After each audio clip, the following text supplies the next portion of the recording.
Here we go. All right, what's going on, everybody? It's your good old boy JR coming to you live from Las Vegas, Nevada. Got my brother here, Brandon, who's joining me this year again on this crazy journey called the 2023 NFL Draft.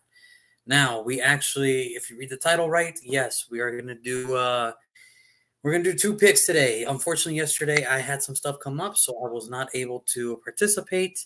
So here we go. We're actually gonna just drive right into it with two picks, starting off with the New York Jets. But before that, Brandon, how's it going, my man? I'm doing good. How about you, man? I'm doing good, man. I'm doing good. Just ready to get this party started. Like I said, we got two picks, so I'm just ready to drive into them. You ready? I'm as ready as the Jets is to get Aaron Rodgers. Let's do it. All right. Well, we'll talk about that.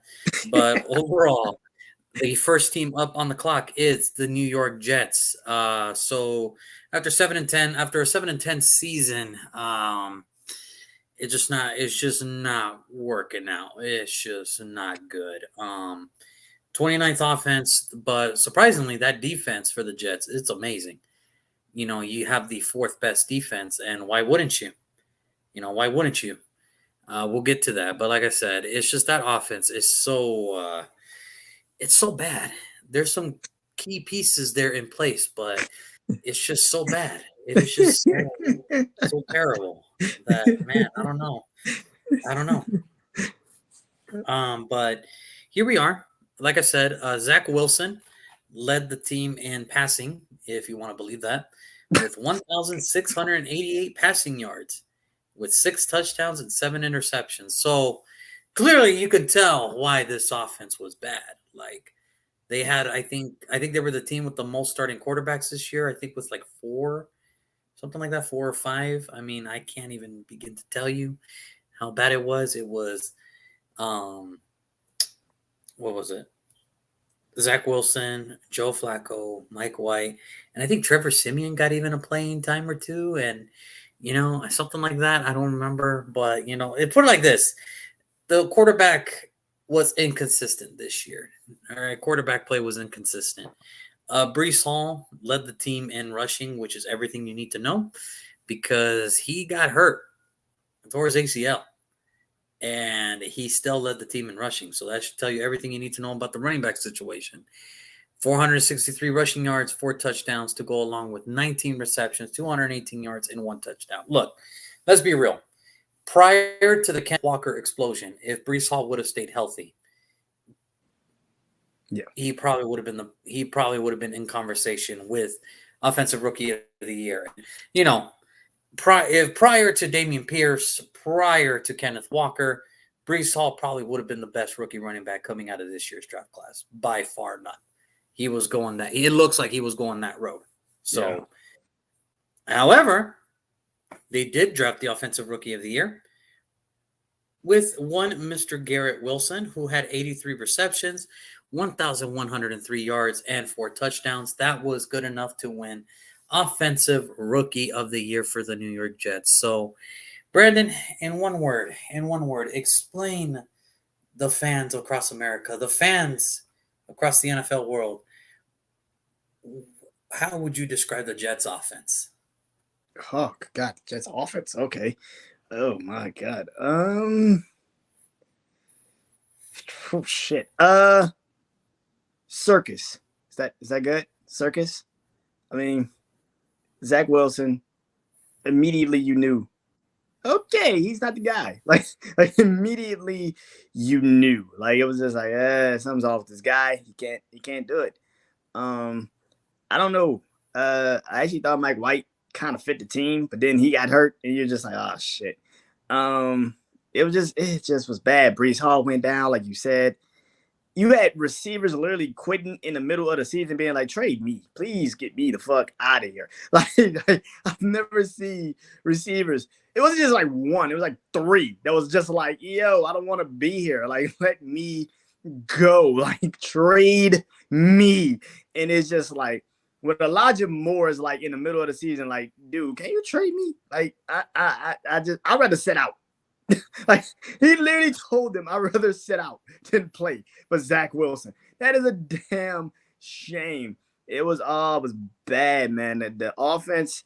I don't blame Robert Saleh for what that offense was because he don't coach offense. He coached defense, and for like you just said, he had one of the best defenses in the league. If he just could figure out the offense, it's like you just said what we said earlier about Denver, right?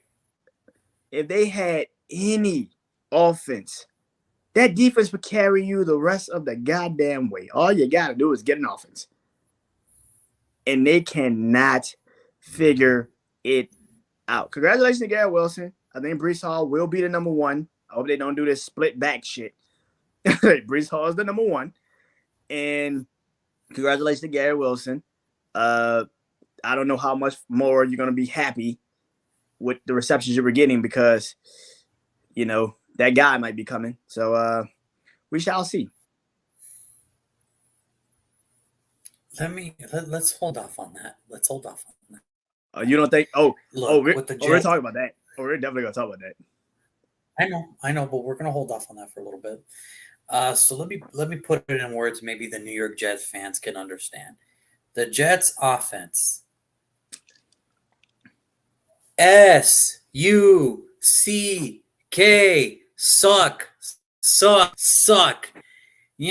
It's just so bad, man. Like the fact that Robert Saleh had a plan when he first came to the New York Jets. He had a plan. And that plan is perfectly working on one side of the ball. Remember when Robert Saleh was the head coach and the Jets defense was just terrible? All right. Robert Saleh changed that whole identity of the Jets defense. And let's look what's being produced out there, okay? Yeah, CJ Mosley, again, another stellar year. 158 tackles, one sack, one interception, 7 pass deflections. You had Quinnen Williams finishing the year with 12 sacks. Okay. Lamarcus Joyner ends the season with 3 interceptions. And you drafted also the defensive player of the year. I think it's time to just, I'm glad that Robert Saleh is actually looking at this as a whole and going, yep, we're gonna have to change this whole identity for the New York Jets offensively. And here's the deal about it: the Jets actually have the cap space to pull off the move that everybody's anticipating to pull off. They have the cap space to pull off the move. They also have the draft capital to pull off the move should they want to. But I just want to get into this first before anything. Sauce Gardner, after winning Defensive Player of the Year. Brandon, already, is Sauce Gardner one of the top cornerbacks? Is he top 5? Is he already one of the? In your opinion, do you think he already cracks top 5 as best cornerback in the league? I'm trying to think of the cornerbacks in the league, and maybe, shit. Yeah, I pretty much put him there. I mean, because you don't really have that many shut down, don't throw it in his way, or you might get your shit picked off cornerbacks.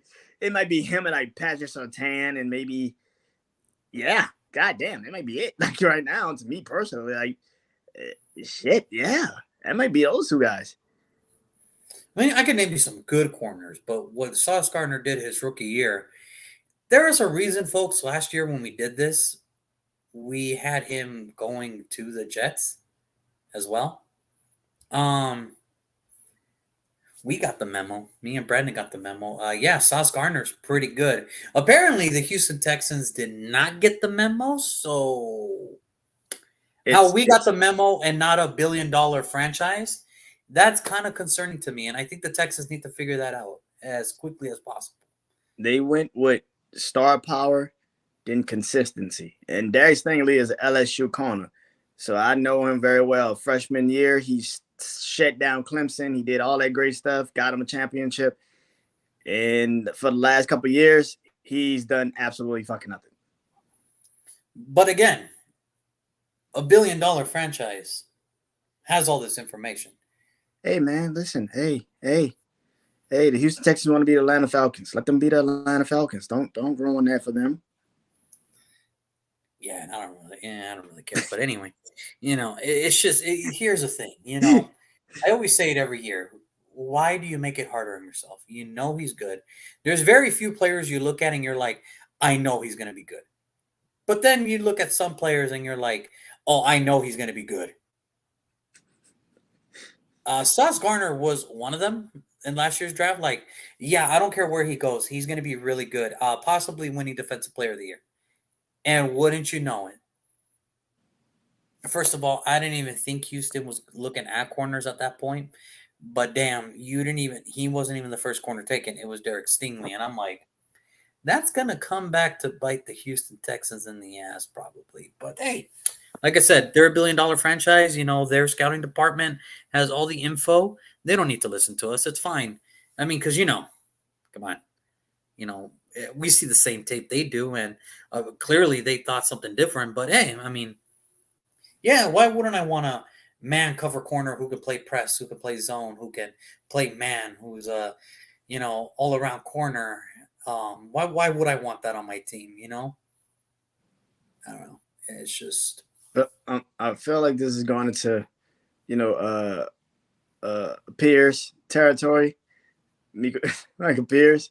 Like, I just feel like it's going into that territory with the Houston Texans. Like, you didn't have to, if you're going to take a corner, you might as well take the best corner. Like, it just feels like that's why I said Atlanta earlier, because it feels like you're about to say the same thing about the Texans. Like, hey. Yeah, I don't want to. Why would I want to draft a corner who knows how to play man press, zone, hey, his name, 3, cover 2, Tampa 2, slot, nickel. Why do I want that? Why do I want that on my team? Here's what we can hang our hats on. Houston actually drafted a cornerback. Atlanta just went a completely in other fucking direction with the offense. Like, they're like tight end with the number 4 pick in the fucking NFL draft, a tight end.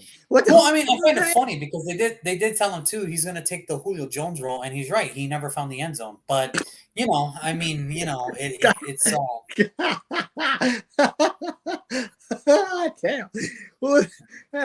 Julio was just minding his business, drinking some tea on a Tuesday night, and he's like, just caught a complete stray bullet. What is going on? All he heard was "Ding," and he's like, "The hell? I'm not even in the league anymore. I ain't doing anything. What the fuck?" But hey, kudos to the Jets for drafting. You're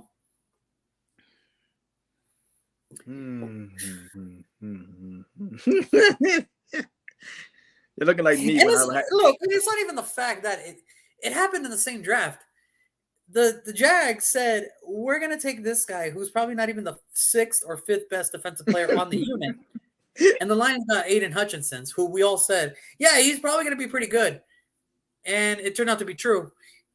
And then you look at literally 2 picks later, the Texans are like, well, we'll probably take the corner who might become somebody. And we're going to pass up on the corner who all we have to do is tell him, that's your guy, cover him.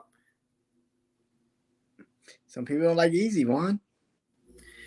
Some people just don't deserve to be NFL general managers. That's the way I look at it. Some people just have privilege that others don't. I'm going there. Some people just have privilege that others don't. Why should you be an NFL general manager? After that pick, here's the thing. Because some owners, they don't know football. Some owners are just there to cash the checks and be cool because, I'm an NFL owner. Some franchises are very lucky that I'm not an NFL owner, because if you would have chose Derek Stingley over Sauce Gardner, I would have fired your ass right there. If you took Kyle Pitts over Micah Parsons, I would have called immediately after you turned in that pick. Hey, don't worry about the rest of the rounds. I'm going to take care of him by myself. You're done. I will find a new coaching staff in less than a month that will actually make the right fucking decisions, and then just fire them right on the spot. Because how hard is it to look at a player and be like, oh, no, he's great. He's going to be great.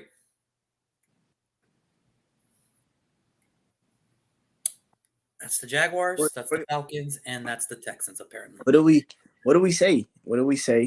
Some people draft for consistency. Some people draft for boom or bust. Derek Stingley might be somebody that you thought could be consistent, but he might be boom or bust. Sauce Gardner is clearly going to be consistent. It's just some people don't know. And We're plus, talking about a man that almost had stats this also shows us. like Darrell Revis. Yeah, So this also you want a Dante Hall, an older Dante Hall who probably couldn't cover a parked car, or do you want Darrell Revis 2.0? That was your choice. Like you literally went into that draft boardroom and said, "I'm either going to take a older, like a younger, way past his prime Dante Hall who couldn't cover a parked car, or I'm going to get the guy that has the potential to be the next Darrell Revis." And some people are still NFL general managers. Anyway, Here's the thing. anyway, Here's the thing. Here's the thing. Just like the next pick, he's a Patriot way guy, so you know him. You can't tell him nothing. we'll get into him later. We're going to get into him. Look, but off-season wise, I think the Jets are doing just fine.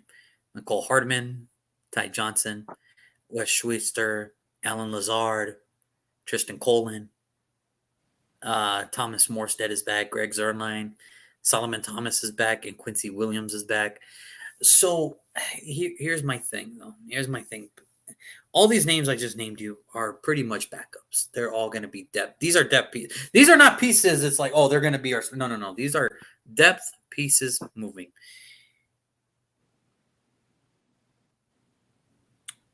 One man is holding this franchise hostage. Well, one man is holding two franchises hostage. One man who probably has more commitment issues.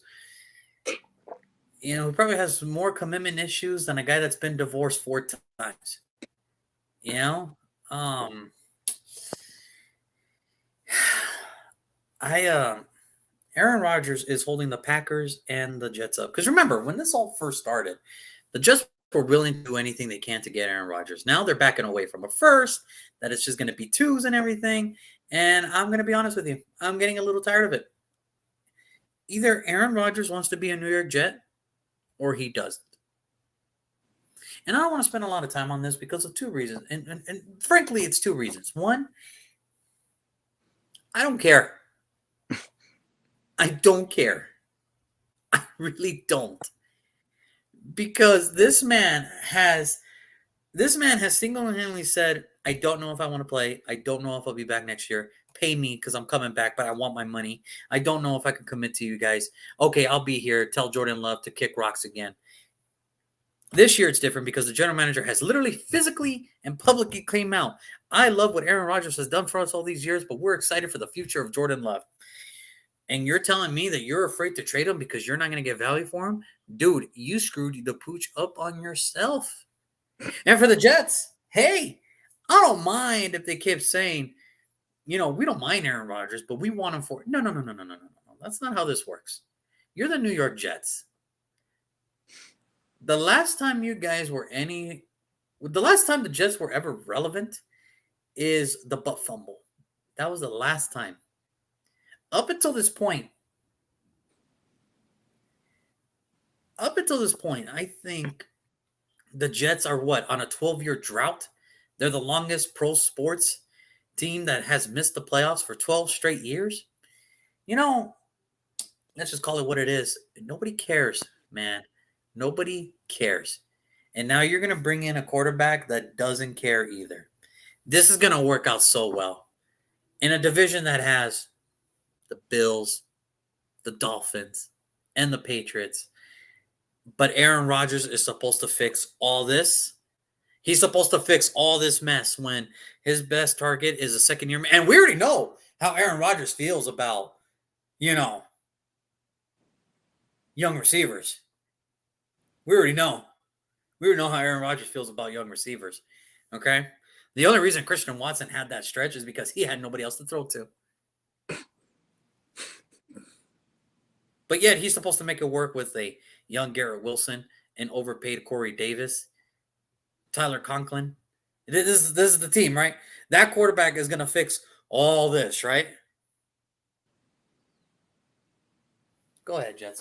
Screw up your franchise for another decade if you want, but I don't care. Brandon, floor is yours, man.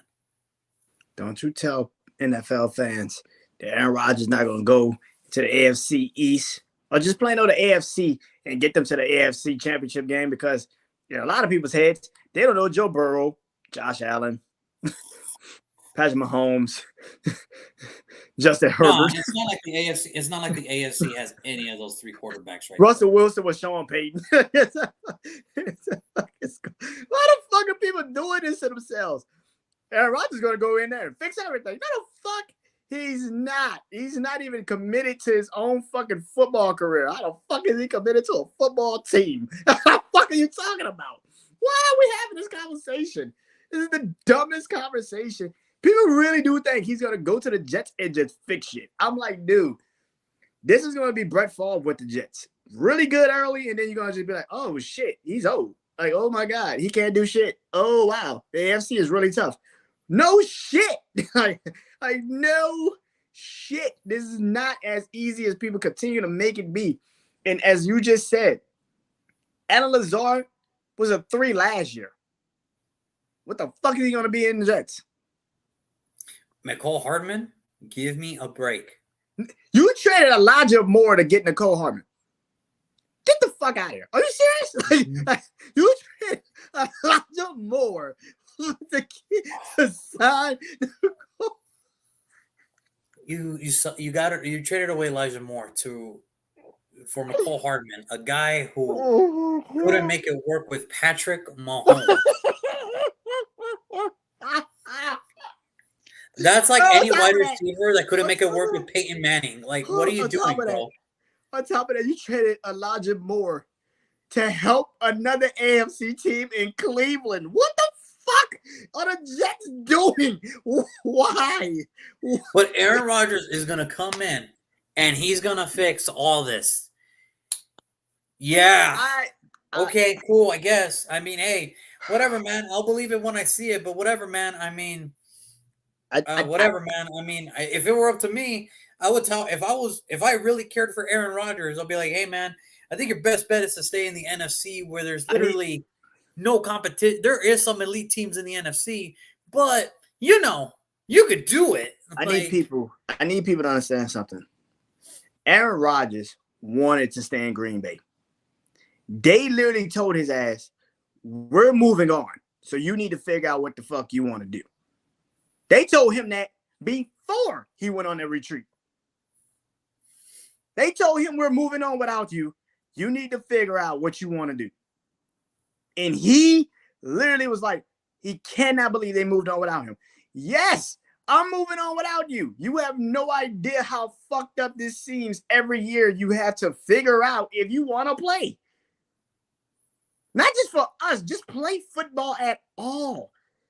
That is not okay, man. We do have a fucking quarterback that we continue to say, just wait your turn. It's coming. It's coming. It's here. We're tired of this shit. Let's pull the fucking Band-Aid off. You got to go. Get your shit. Go. Why are we? They got to literally Jazzy Jeff this motherfucker. They got to throw his ass out the house with the Uncle Phil throw. Like, they got to throw his ass across the lawn and just kick him out. It's ridiculous. This is football. Like, goddamn, it's not that hard. Break the fuck up. Go. Like, why are we torturing ourselves? Here's the thing. Everybody loves to talk about, and I'm over here like, dude, I want this deal to be done because I'm done. I'm over it. Like, I'm getting to the point. The dude has retired more than Tom Brady has. All right. The dude has left football more than Tom Brady has. He's retired more than Brett Favre, and Brett Favre at least retired. Like Brett Favre actually left for a moment. Like, this shit's ridiculous. And here's the thing: the Jets have put themselves in such a fucking predicament that they have literally went out and said they won't go get Lamar Jackson. That is your fuck up. I have no idea how you do that. And this is perfect right here. We talked about this. Oh. This and Mike, thank you so much. I find it hilarious that he repeatedly said he wants to be different from Brett Favre, but continues to follow in his footsteps. You want to know why? It's that old saying: if you live long enough and you hate something long enough, guess what? Eventually, you become that thing. He hated Brett Favre so much. Guess what? He is going to be Brett Favre. He's going to go to the Jets. He's going to suck. He's going to retire. and then unretire halfway through training camp, go to Minnesota, become the new quarterback, because apparently the San Francisco 49ers try to trade for Kirk Cousins of all fucking quarterbacks. They try to trade for Kirk fucking Cousins. And I'm going to tell you this. Brett Favre has 2 years in his contract. This is the only year where it's fully guaranteed. Kirk Cousins only has 1 more year deal in his contract. Guess what that means? Okay, we can let you go, and then you go back. I guarantee you this. He's going to be a Minnesota Viking. Who does not see this shit a mile away? Why? Because he needs his Devontae. He does. He needs his Devontae. He needs it. All right? He needs a Devontae Adams. I feel like this is a rerun of the Brett Favre career. It is the most obnoxious, overwritten, why the fuck is this happening to us? Melodrama I've ever seen in my fucking life. Like, dude, I don't care this much that you don't know that your value in the NFL. The problem with this shit is you went on a retreat and thought you was going to come out with a bunch of fucking buyers, and nobody was standing except the Jets, who's stupid enough to still sit here and say, we're going to wait for you. No, the fuck, I'm not. Like, soon as I heard Lamar Jackson wants to request a trade, Baltimore, how much do you need? You want 2 picks? We'll give it to you. At least I know with Lamar Jackson, that motherfucker's coming in and he's going to be ready. I still got to get Aaron Rodgers up to snuff with the whole offense. I know they got Nathaniel Hackett. I'm like, it's just shit. Like, that offense is going to suffer. I think Nathaniel Hackett's like, oh, I could get you Aaron Rodgers. And it's like, no, you can't. No, you better be honest with me, Nathaniel Hackett. Be honest with me. If you ever see this video, be honest and comment. Does Aaron Rodgers even know who the fuck you are? Does Aaron Rodgers even know who the fuck you are? He's called him That's NH. what I want to know. It's just NH, because he doesn't know your whole name. He's just NH. What's up, man? I don't even know his full name. I keep calling him Hackett. I don't even give a shit what his last name. Like, I don't care, dude. Do you even? I don't care. And I'm a nobody. I highly doubt Aaron Rodgers knows who you are, and you were his offensive coordinator. And I need people to understand something. The Jets might get in the playoffs, and that might be great. I need people to understand something. Do you realize every time they got in the playoffs with Nathaniel Hackett and Aaron Rodgers, that offense scored a measly 10 points? The fuck are we talking about? The last time they were together. At home, in the snow. The last time they were together. It should favor them because they're playing a West Coast team who probably doesn't even know what snow is up until this year. The fact and you that lost you played Jimmy. It's not like you lost. You got outplayed by a Jimmy Garoppolo, folks, in the snow where you're favored. The only touchdown was scored for the San Francisco 49ers was a punt block. I don't want to hear shit about Aaron Rodgers and Nathaniel Hackett's going to change the Jets. The fuck do you? God forbid it snows in New York, because then they think the Jets are going to have a problem. Like I said, I'm done with this. I'm done with this whole Aaron Rodgers thing. For me, it's very simple. Play, don't play. I don't care. You had a great career. I don't care what you do. There it is. Congratulations. I'll see you in 6 years in the Hall of Fame, because obviously you're going to be a first ballot. But at this point, I don't care what he does. So I don't. That's the thing. I don't think he's first ballot. I think this bullshit is kind of fucking up his Hall of Fame stock. I don't care. I don't care. Go to Minnesota and then in like 15 years get into like a lawsuit for defamation or something. I don't care. Just play, don't play. I don't care. Like, dude, you're cool and everything. You're a great quarterback. I respect your game, but you're acting like a 15-year-old teenager. Like, I don't care. I don't care, dude. They don't like me anymore. They don't like me anymore. They don't like me anymore. I don't care. I don't care. Listen, man, I was very sad when Peyton Manning left, but then I looked over and I'm like, oh, here's a young new quarterback. I'm good. Because I'm still going to be a fan. Cool. All right. So here it is. If the Jets stay with the number 13 pick, Brandon, who do you have the Jets selecting here? Oh, God. Okay. With the number 13 pick in the 2023 NFL Draft, the New York Jets will select Luke Van Noy, defensive end, Iowa. this could fit two teams. This could fit the Jets and this could fit the Green Bay Packers. It just depends on what the fuck happens. It can fit the Jets or it can fit the Packers. Either way it goes, he's going 13 to me personally. I think the Jets need another real edge rusher. They need that guy. They need that guy. You drafted him last year at Florida State University. I gotta see what Jermaine Johnson does in the second year. He really didn't do a lot his rookie year. He didn't really like spark it, but maybe this upcoming season, being more in the Robert Saleh's defense, maybe he could finally get to where, I'm not saying he's gonna be Nick Bosa, but he could do something. He could do something. But yeah, Luke Van Noy's coming from Iowa of all places. Like we said, the Big Ten is always going to have a defensive player or two that you're just like, yeah, that makes sense. It's just like that's Iowa. That's Iowa. It makes sense. It just like that fits the Jets. I think even if Aaron Rodgers comes or doesn't, you have to build that defense. That's the key. Even if he comes, then you trade the pick. Doesn't matter. But if he doesn't, at least you will have a defense that could get to the goddamn passer. Like that is something that Quentin Williams can't do it all. You got to get a goddamn person that could get to the quarterback just as much. And I think getting a pass rusher like Luke Van Noy, who comes from the Big Ten, Iowa of all places, playing against Michigan, Ohio State, Wisconsin, Minnesota, all of those, Penn State, coming from those schools and being so dominant in the way he was the last couple of years, yeah, I think he's going to fit perfectly in freaking New York. I think it just fits with the Jets, man. And that's something that, again, like I said, Robert Saleh, like we said last year, build a defense. That is it. That is the key. If you can continue to build that defense, you're going to probably win a lot of games. Regardless of your offense suck, and they do suck, but regardless of your offense suck. Oh, they're bad. Oh, it's bad, bro. Regardless of your offense. Don't get me wrong. I know we sucked, but at least I can hang on my hat to Josh Jacobs and Devontae Adams. Like, Jesus Christ. It's just, when you said 28, I was like, God damn. I was shocked. It was 28. You're generous. 29. That was on the 29th. Holy shit. God damn. They should be at the bottom.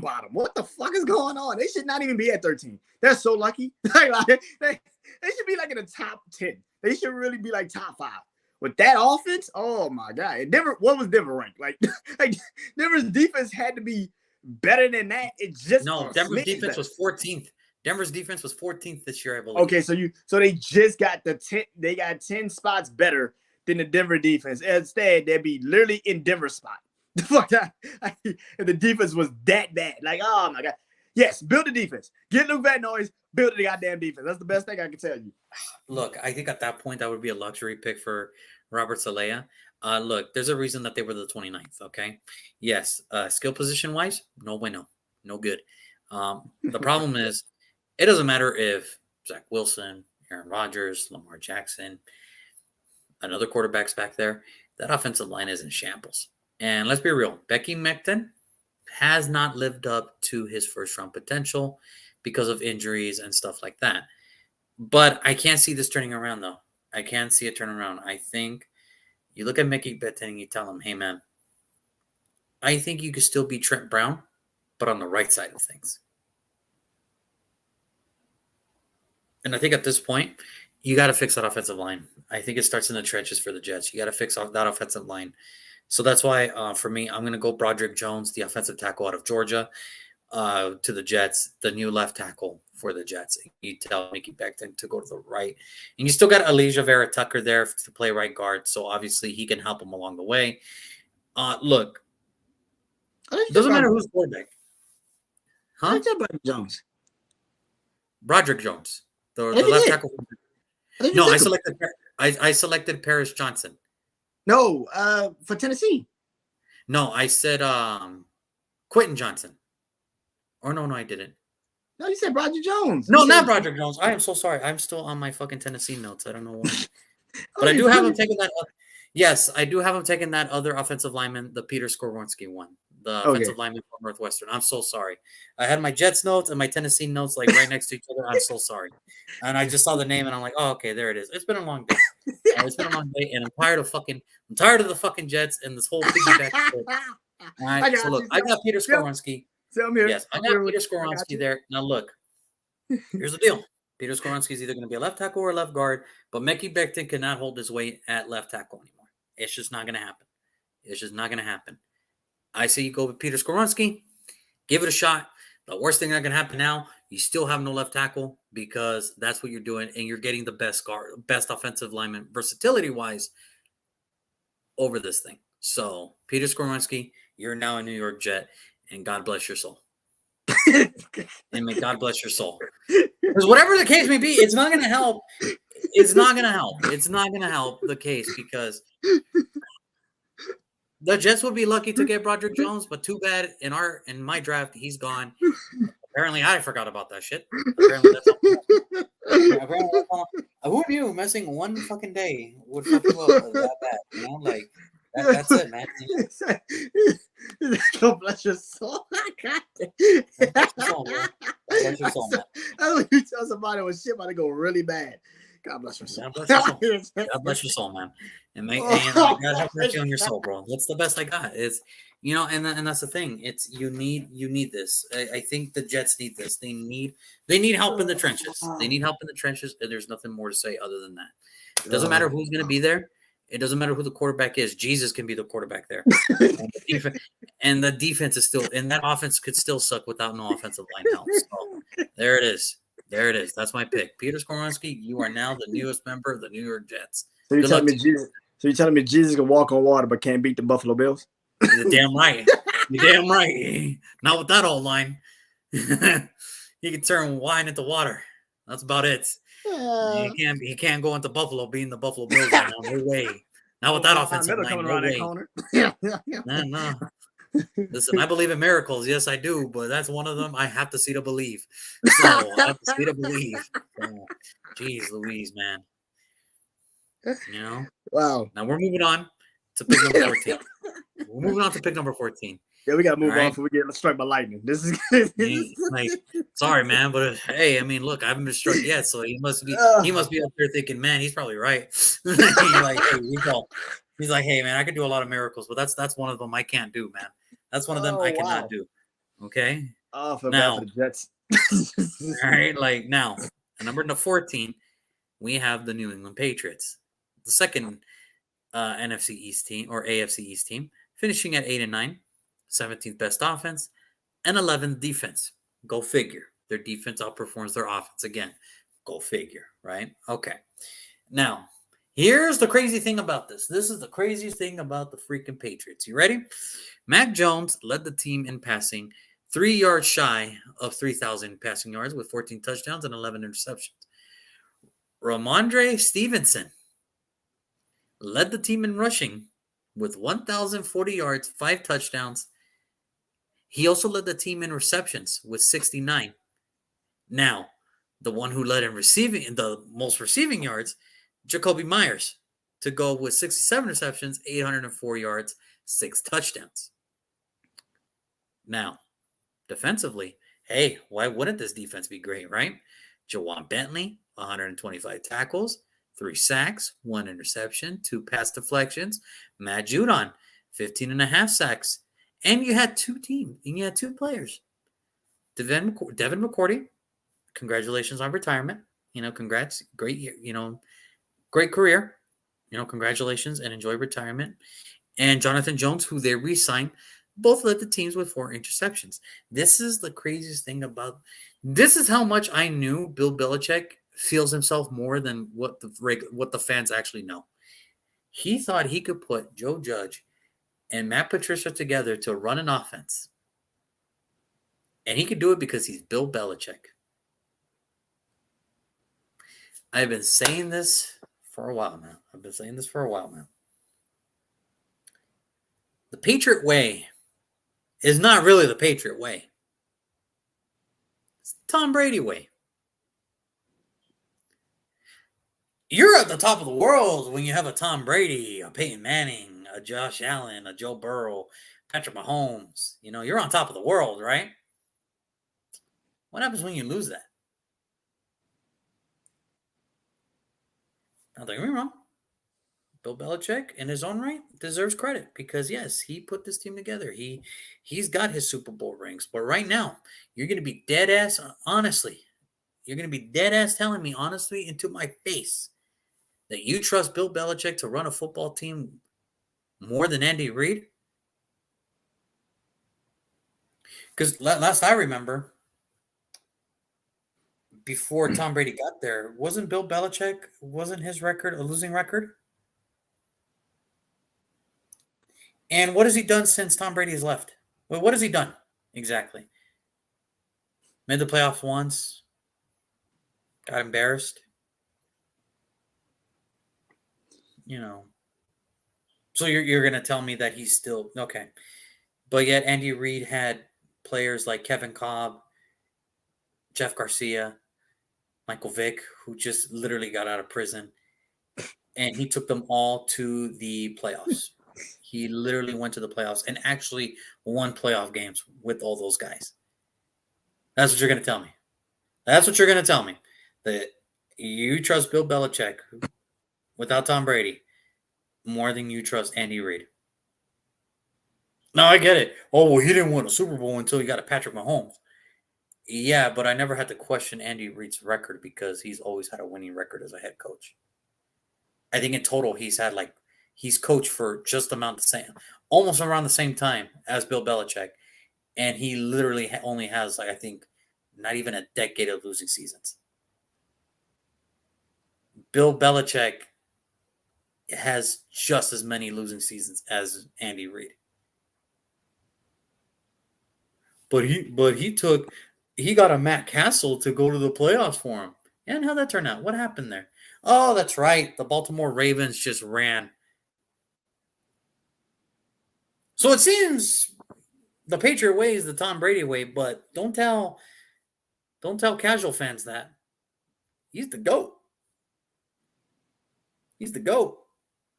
But yet they decided, Bill Belichick, the mastermind, decided to put Joe Judge and Matt Patricia to be the offensive coordinator for Mac Jones, and people want to run Mac Jones out of town because he was one stooge short of the three stooges to help him with the offense. Yeah, Carly and Mo. Yeah, they were only missing Larry. Carly and Mo. Thank God he didn't have Larry because it would have been way freaking worse. Yeah, it could have been Bill Belichick's son. You don't know that. That's Larry. Yeah, we don't know that. Could have been Bill Belichick's son. He could have been Larry. We don't. Mini gremlin over there. Okay. I don't need that. Look, I'm going to be honest with you. I can't believe I'm actually going to, and I'm going to say this. I'm going to say this wholeheartedly. If they mess up again, Bill Belichick needs to go. I don't care about the 7 Super Bowl ring. I don't care. I don't care. You let Tom Brady walk out the door. Because you looked at Mr. Kraft. You looked at him and you said, I can win with anybody because I'm the man. Clearly not. No, you fucking can't. The only reason you stayed longer in New England, because remember, his first 2 years in New England, they weren't that great, folks. Tom Brady comes along once in a good blue moon. You got lucky.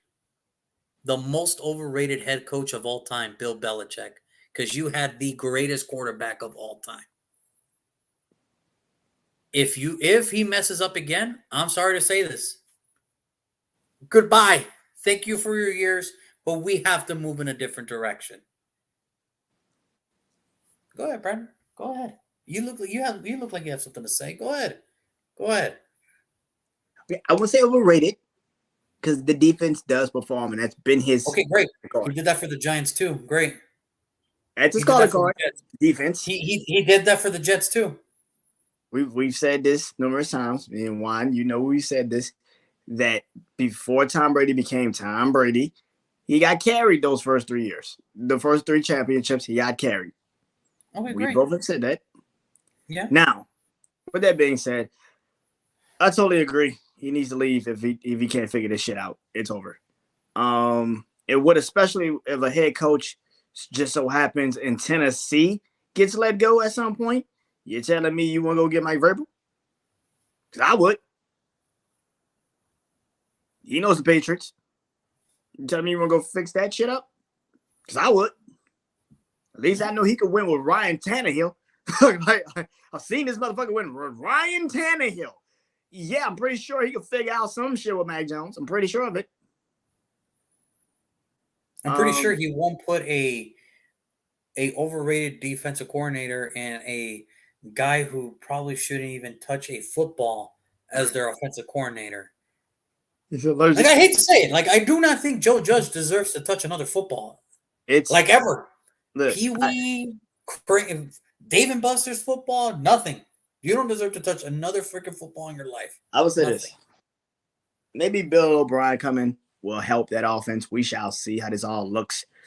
I freaking hope so. We should see how that looks. I think Bill Belichick got too cocky. I do think his ego drove the ship a little bit too damn much and kind of crashed him into a little bit of an iceberg there. Fucked up a little bit.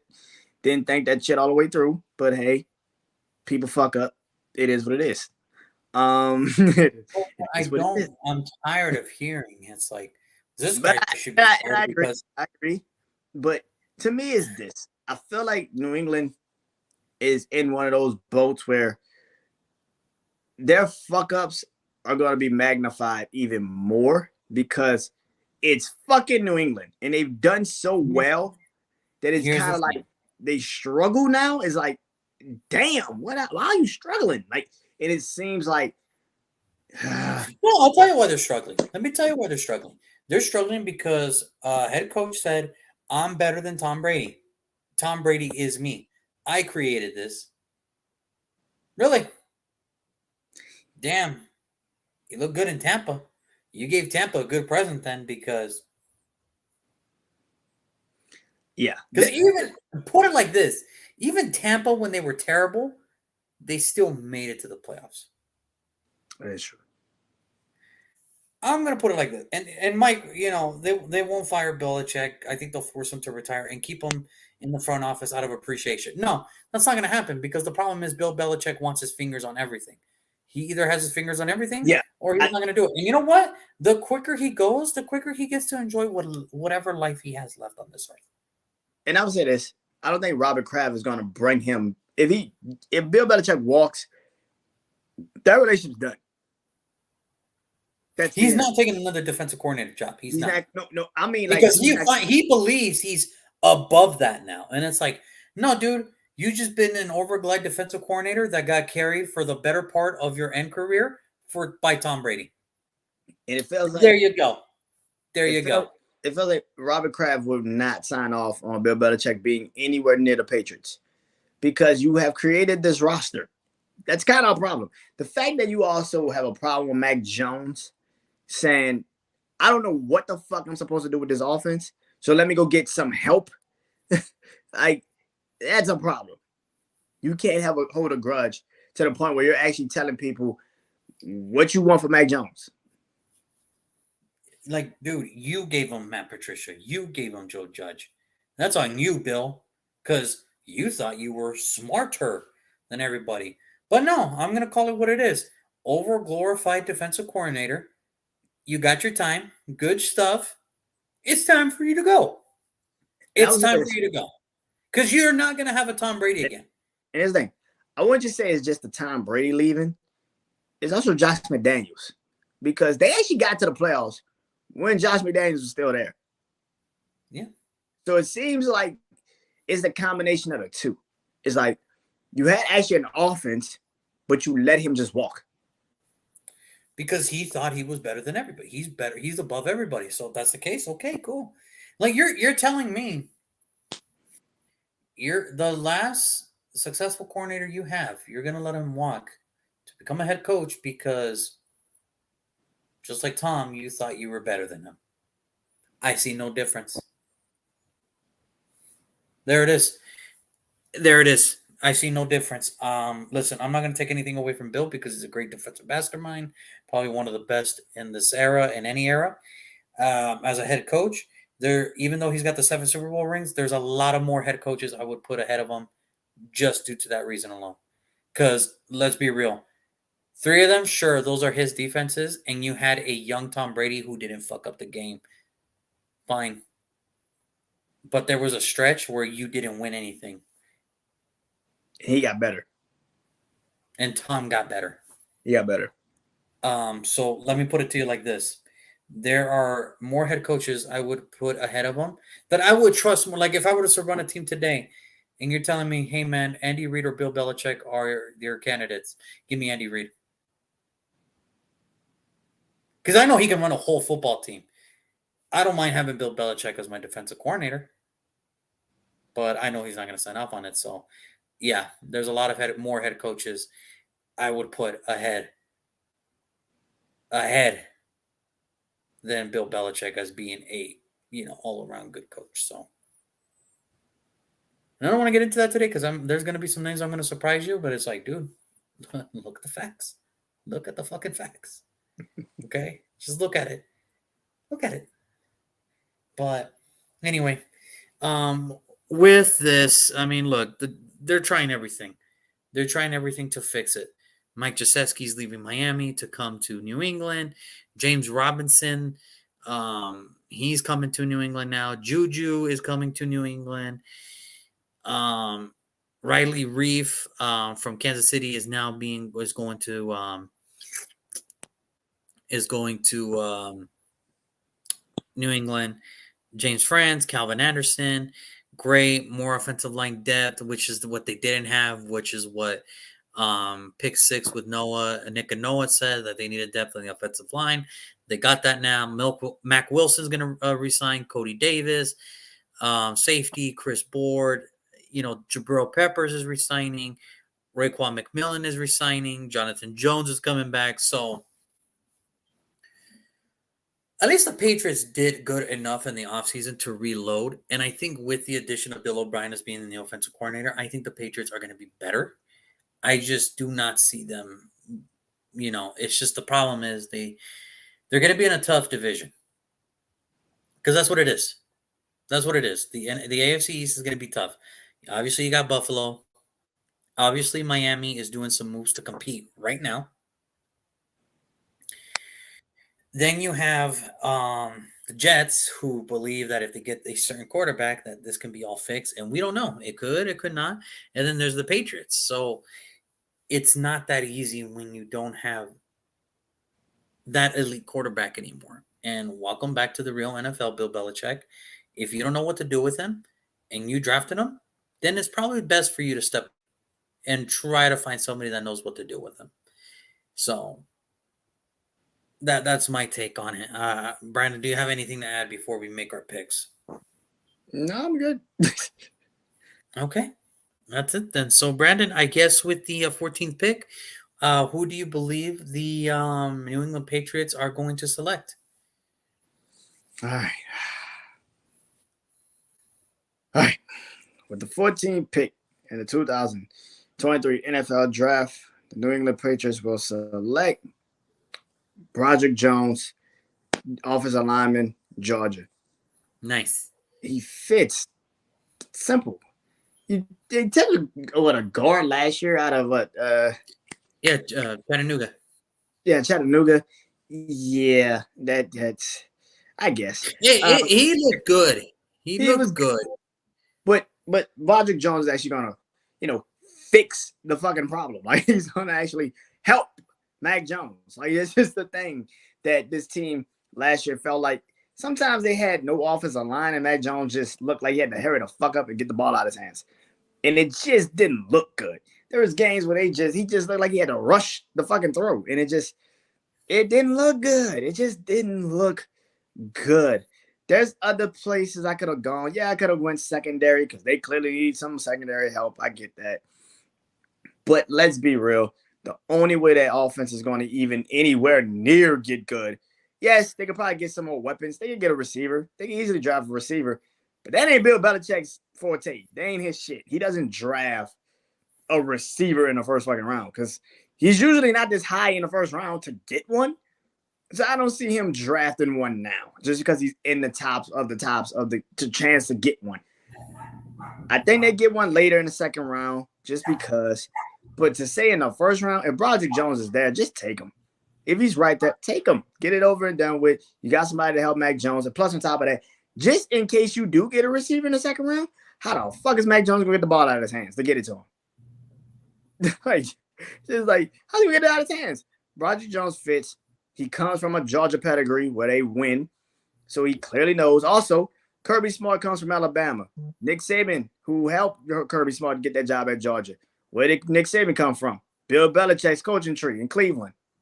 Yeah, I'm pretty sure he knows Kirby Smart and he knows what Broderick Jones can do. So I'm pretty sure he's going to probably draft him.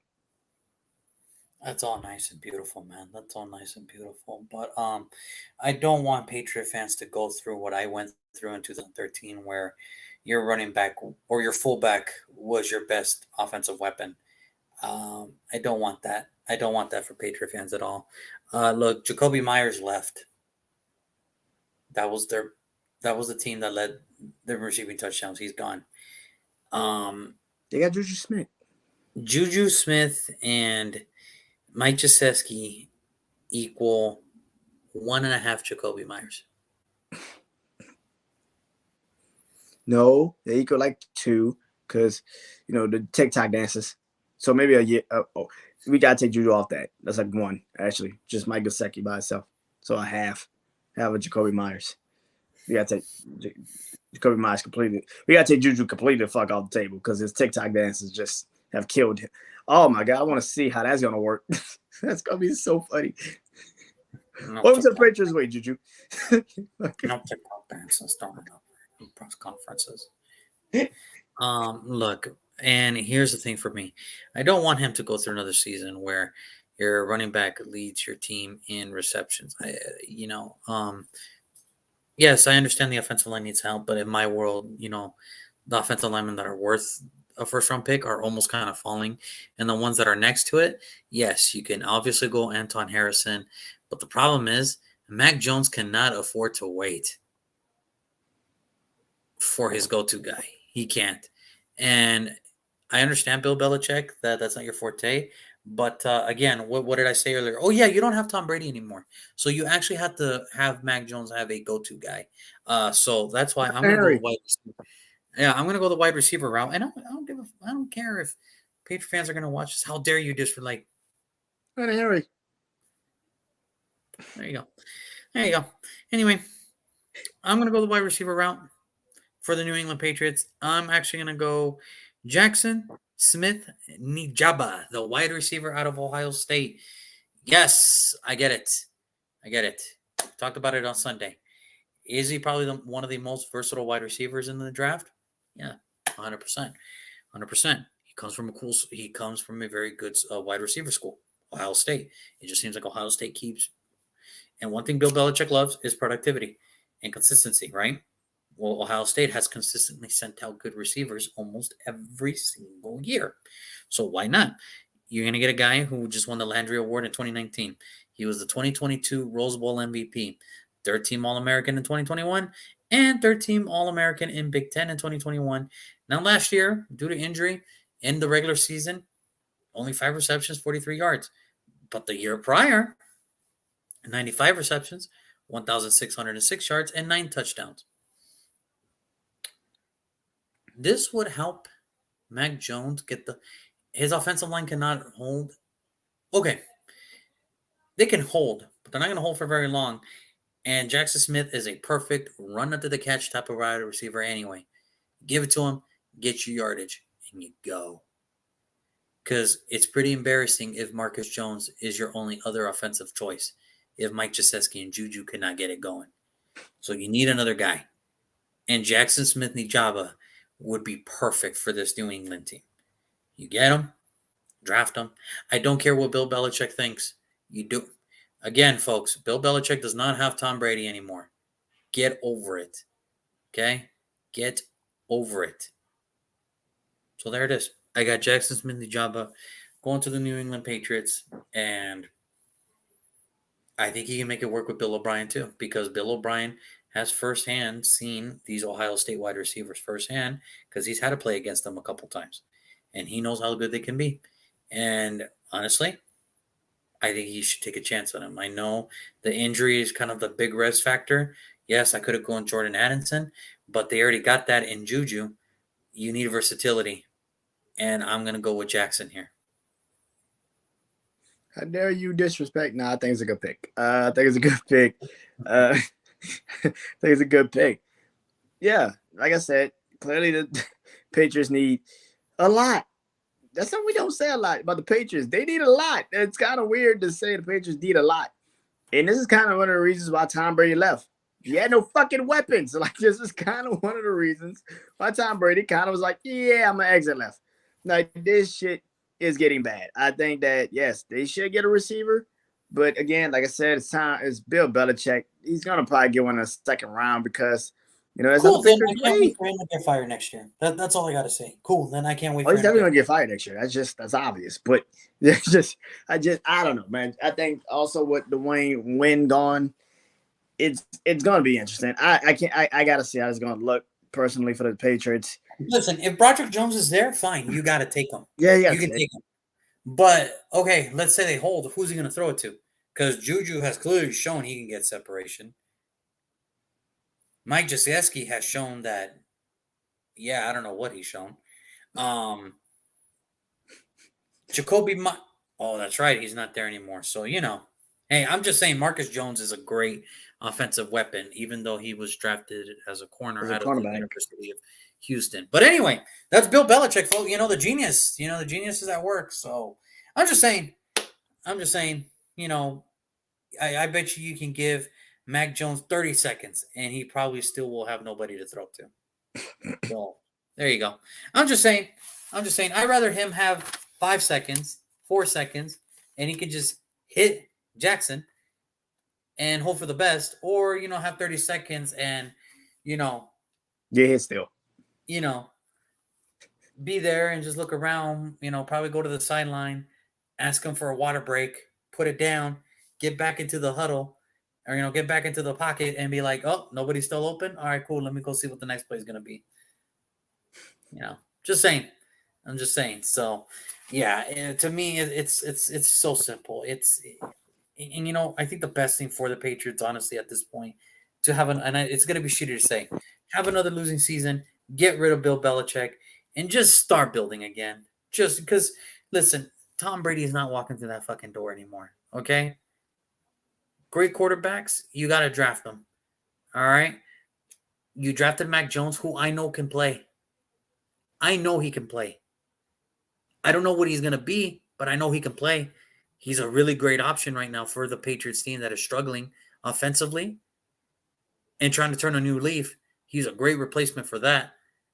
But goddamn, how are we ever going to find out if you give him Marcus Jones as your best offensive weapon? Mac Jones needs help, and that's why I'm going wide receiver of help. So we're going to see. But that's going to do it for today's episodes. Thank you so much for tuning in today. We will be back tomorrow. Pick number 15. Mike, pack us up, buddy. It's go time.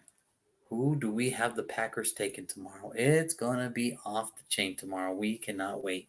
So, Mike, I hope you can join us tomorrow. It's going to be awesome. But until then, Brandon, always awesome to talk to you, my man. We will be back tomorrow. We're going to talk about the Packers. What's next for them? Especially that Yahoo that we talked earlier. The guy we don't care about. Apparently, he's going to have to be in the conversation again tomorrow. Because it's about the Packers. Right. We like torture. It seems like we like torture. But anyway. Like, I hope he gets traded. Like, within the next 10 minutes or something. Please, let it happen. Or retire. I don't care. But something happens. I don't care. All right. And hopefully, Mike, you can join us tomorrow so we can get your input on a Packers fan. But other than that, Brandon, thank you so much for joining. Everybody else, thank you so much for tuning in. You can always catch us on YouTube and Instagram Live. YouTube, Jack Wells Sports Show. On Instagram, All Sports Talk Podcast. You can also follow Brendan Janot at the Brendan Janot Show. Also, a little bit of a Fitbit here. We are actually 1 month away from producing our own website. We are almost there. We're going to start posting articles. Yes, we actually write articles, believe it or not. We are actually going to start doing that. So once that is all up and running, we will let you guys know. That way you guys can help us support. But other than that, Brandon, I will see you guys, or I will see you tomorrow. Everybody else, peace.